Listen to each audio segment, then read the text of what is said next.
अभी तक exam YouTube channel. तो यूजीसी नेट दिसंबर 2022 का नोटिफिकेशन जारी हो चुका है और इसके ऑनलाइन फॉर्म भी शुरू हो चुके हैं। तो इसी के बारे में आज की वीडियो में बताऊंगा सब कुछ। तो वीडियो को अंत तक और देखना। चैनल पर नहीं हो तो हमारे चैनल अभी तक एग्जाम को सब्सक्राइब जरूर कर लेना। तो चलिए इसके बारे में बात कर लेते हैं। तो यूजीसी नेट क्या होता है, पहले इसके बारे में बात करेंगे। तो यूनिवर्सिटी ग्रांट कमीशन के द्वारा जो है नेशनल एलिजिबिलिटी टेस्ट का आयोजन किया जाता है, जो कि दिसंबर वाला आ चुका है। और ये जो टेस्ट होता है नेशनल टेस्टिंग एजेंसी एनटीए के द्वारा आयोजित किया जा रहा है। ऑफिशियल नोटिफिकेशन जारी हो चुका है। इसके लिए आप ऑनलाइन फॉर्म भरना शुरू कर सकते हैं। 29 दिसंबर यानी कि आज से इसके फॉर्म शुरू हो चुके हैं। और इसके लिए जो फॉर्म भरने की लास्ट तारीख है वो है 17 जनवरी 2023 तक। तो मतलब 17 तारीख तक आप ऑनलाइन फॉर्म भर सकते हैं और इसमें फॉर्म में संशोधन भी आप आने वाले समय में कर सकेंगे 19 और 20 जनवरी 2023 को। और इसमें आपकी ऑनलाइन फॉर्म की फीस कितनी लग रही है? तो यूजीसी नेट के फॉर्म भरने के लिए आपके ऑनलाइन फॉर्म की फीस जो है जनरल और अनरिजर्व कैटेगरी वालों को 1100 रुपये लगेंगे। और जनरल ईडब्ल्यूएस जो है और ओबीसी इनको जो है आपके इन कैटेगरी वालों को 550 रुपये ऑनलाइन फॉर्म की फीस लगेंगी। और जो अनुसूचित जाति, अनुसूचित जनजाति और दिव्यांगजन जो है SC ST और PWD कैंडिडेट उनको 275 रुपये इसके ऑनलाइन फॉर्म की फीस लगेंगे, 275 रुपीज़। तो इनको ऑनलाइन फॉर्म फीस लगने वाली है। एग्जामिनेशन होता है, एलिजिबिलिटी टेस्ट है ना, पात्रता परीक्षा एक प्रकार की, जिसके माध्यम से आप असिस्टेंट प्रोफेसर के पदों पे कॉलेजों में जा सकते हैं। और साथ ही आप आगे की फील्ड में आप रिसर्च करना चाहते हैं तो रिसर्च वाले इस पे भी जा सकते हैं। तो इसलिए ये इस पेपर का आयोजन किया जाता है। JRF और असिस्टेंट प्रोफेसर दोनों में से आप किसी के लिए भी अप्लाई कर सकते हैं या दोनों के लिए भी अप्लाई कर आप देख सकेंगे। तो पहले वीक मतलब फरवरी के महीने में आप एग्जाम सिटी की जानकारी देख सकते हैं। और एडमिट कार्ड आपका सेकेंड वीक में फरवरी में आ जाएगा। और एग्जाम डेट इसकी जारी कर दी है। फरवरी 2023 से इसके एग्जाम शुरू होंगे, जो कि आपके 10 मार्च 2023 तक चलेंगे। 21 फरवरी 2023 से आपकी परीक्षाएं शुरू होंगी। और यूजीसी नेट का जो एग्जाम है 10 मार्च 2023 तक लास्ट तारीख तक चलेगा। एग्जाम का टाइम के बारे में बात कर लेते हैं। तो 3 घंटे का आपको समय मिलेगा यूजीसी नेट का एग्जाम करने के लिए। और आपका इसमें 2 पेपर होते हैं, दोनों पेपर के बीच में आपको कोई गैप नहीं मिलता। सिर्फ आप एक यूजीसी नेट का ऑनलाइन आवेदन भर सकते हैं, एक से ज़्यादा नहीं भर सकते हैं। एनटीए क्या है, नेशनल टेस्टिंग एजेंसी क्या है, इसके बारे में तो अभी जिसका नाम शिक्षा मंत्रालय रख दिया गया है। शिक्षा मंत्रालय मिनिस्ट्री ऑफ एजुकेशन के द्वारा ये एनटीए का आयोजन किया गया है। एनटीए बना हुआ है और इसके द्वारा ही सभी परीक्षाओं का आयोजन किया जाता है। अब बात कर लेते हैं सीबीटी एग्जाम का पैटर्न क्या होगा यूजीसी नेट का।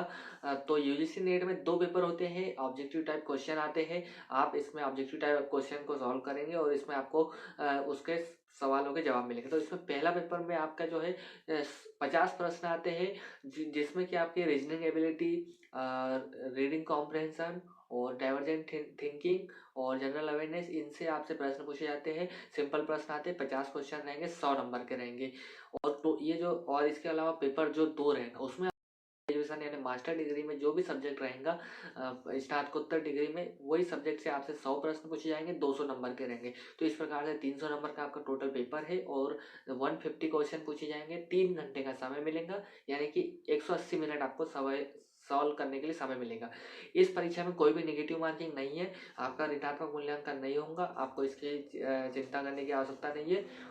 यूजीसी नेट का जो आपका जो पेपर रहेगा हिंदी और इंग्लिश मीडियम 2 ही माध्यम में होगा। और हिंदी मीडियम जो जो बच्चे हिंदी मीडियम में पेपर्स का ऑप्शन चुनेंगे उनको दोनों लैंग्वेज का पेपर मिलेगा। मतलब वो इंग्लिश में अगर देखना चाहे तो वहाँ पे लैंग्वेज चेंज करने के कंप्यूटर में देख भी सकते हैं। एक नया जोड़ा गया है, इंडियन इंडियन नॉलेज सिस्टम। ये वाला सब्जेक्ट यूजीसी नेट दिसंबर 2022 में जोड़ दिया गया है। तो अगर आप इसका सिलेबस देखना चाहते हैं तो यूजीसी नेट का सिलेबस आपको देखना चाहते हैं तो इसका जो आप सिलेबस है यूजीसी नेट ऑनलाइन वाली वेबसाइट पे आप इसका सिलेबस भी डाउनलोड कर सकते हैं। इसके लिंक है डिस्क्रिप्शन बॉक्स में, वीडियो के नीचे भी मैं आपको दे दूंगा।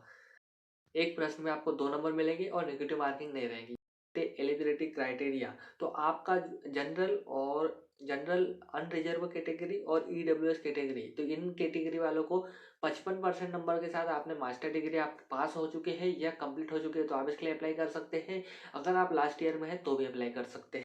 PWD कैंडिडेट और थर्ड जेंडर कैंडिडेट जो है उनको 50% नंबर वाले भी रहेंगे तो भी आप इसके लिए अप्लाई कर सकते हैं। 50% अगर आपका मास्टर डिग्री प्रोग्राम में कोर्स में है, MSc MCom एमकॉम या एमएड ऐसे इस टाइप की जो भी डिग्री है उसमें अगर आपके 55% से कम भी है, 50 भी है, तो भी अप्लाई कर सकते हैं।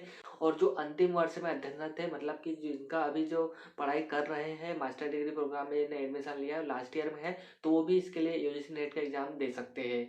और पोस्ट ग्रेजुएशन सब्जेक्ट में ही आप नेट एग्जाम दे सकते हैं। आपने जो पोस्ट ग्रेजुएशन में कर रहे हैं, पीजी कोर्स कर रहे हैं, जैसे कि मास्टर आप एमएससी कंप्यूटर साइंस से कर रहे हैं, तो कंप्यूटर साइंस वाले यूजीसी नेट का एग्जाम दे सकते हैं। जेआरएफ और असिस्टेंट प्रोफेसर वाले जो पद है, इसमें किस प्रकार का होगा, तो अगर आप जेआरएफ के लिए अप्लाई करना चाहते हैं तो जेआरएफ के लिए कर सकते हैं, या असिस्टेंट प्रोफेसर के लिए करना चाहते हैं तो असिस्टेंट प्रोफेसर, सिर्फ असिस्टेंट प्रोफेसर के लिए भी अप्लाई कर सकते हैं, या आप दोनों ऑप्शन को दोनों के लिए कर सकते हैं। तो अगर आप जेआरएफ पास कर लेते हैं तो आप असिस्टेंट प्रोफेसर भी बन जाएंगे और जेआरएफ दोनों आपका पास हो जाएगा। लेकिन अगर आप असिस्टेंट प्रोफेसर अकेले का एग्जाम पास करते हैं, मतलब उतने ही नंबर ला पाते हैं, तो आप अगर जेआरएफ नहीं पास होता तो जेआरएफ का आपको सर्टिफिकेट अवार्ड लेटर के बाद में जो आपको फेलोशिप मिलती है वो नहीं मिलेगी।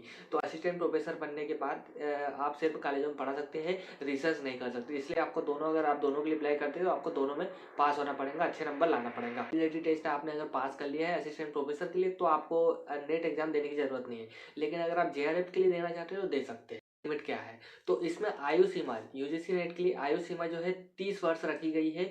जेआरएफ के लिए मतलब जूनियर रिसर्च फेलोशिप वाले जो कैंडिडेट है जेआरएफ जिनको पास करना है, उनके लिए आपको एज लिमिट है 30 साल, मतलब 30 साल से कम वर्ष के कैंडिडेट ही जेआरएफ के लिए अप्लाई कर सकते हैं। आयु की गणना की जाएंगी वो 1 फरवरी 2023 तक की जाएंगी, मतलब 1 फरवरी 2023 को आपकी आयु जो है 30 वर्ष से कम रहना चाहिए। प्रोफेसर के लिए कोई भी आयु सीमा नहीं है, आप किसी भी एज लिमिट के हैं, आप असिस्टेंट प्रोफेसर के लिए यूजीसी नेट का एग्जाम दे सकते हैं। बात कर लेते हैं रिजर्वेशन, और आपको जो है ये पास कैसे होंगे, क्वालिफाई कैसे किनको किया जाएगा, तो 15% एससी कैटेगरी के कैंडिडेट यानी अनुसूचित जाति के कैंडिडेट, 7.5% अनुसूचित जनजाति के कैंडिडेट, और जो है 27% ओबीसी के, 10% जनरल के ईडब्ल्यूएस वाले पास होंगे, और 5% का पीडब्ल्यूडी की सीटें रहेंगी, रिजर्व रहेंगी। इस प्रकार से यूजीसी नेट का आयोजन किया जाने वाला है।